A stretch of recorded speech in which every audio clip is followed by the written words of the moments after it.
Mais la Russie a frappé brutalement Kiev. Et Moscou n'a même pas frappé fort. Les Russes disent qu'ils peuvent faire pire que ça. Les Ukrainiens doivent se ressaisir et cesser de viser des écoles parce que la prochaine fois que Zelensky le fera, c'est Kiev qui sera en feu. Et personne ne devra venir parler de crimes de guerre. Ce n'est qu'un avertissement russe parmi d'autres. La Russie peut poursuivre cette guerre indéfiniment, contrairement à ce que prétend la propagande française. Je dis que Moscou fait preuve de retenue envers les Ukrainiens, qu'elle considère toujours, je dis bien toujours, comme un peuple slave partageant une histoire commune avec elle.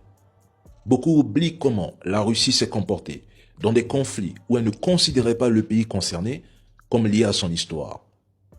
Vous faites preuve d'amnésie totale.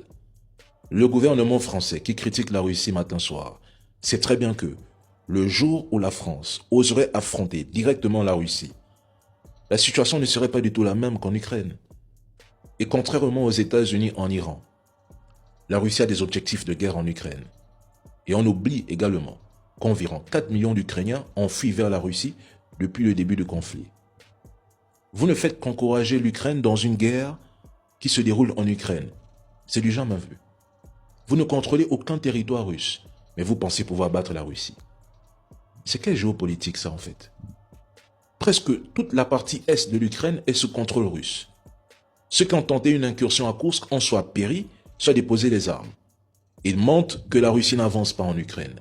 Mais en mentant de la sorte, vous ne faites que prolonger l'agonie de l'Ukraine parce que vous êtes payé pour votre propagande.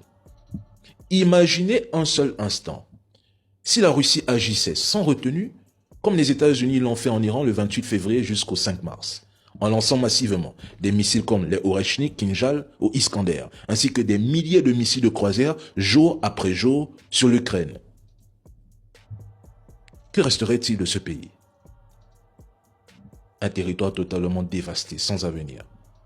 Cela fait 2 ans qu'aucun système de défense occidental ne parvient à stopper un Oreshnik. 2 ans. Mais on continue de vous vendre une prétendue victoire ukrainienne. Mais réveillez-vous les trolls. La Russie que vous imaginez pouvoir affronter après l'Ukraine. Moi je vous l'ai dit, si un tel scénario arriverait, vous n'auriez même pas le temps de finir un café ou de vous réveiller. N'est-ce pas vous rêver d'un conflit ouvert avec la Russie?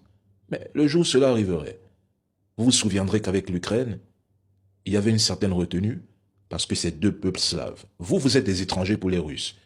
La situation ne sera pas la même. Continuez dans votre rêve de battre la Russie. En même temps, battre la Russie, ce n'est que sur les réseaux que vous pouvez entendre cela.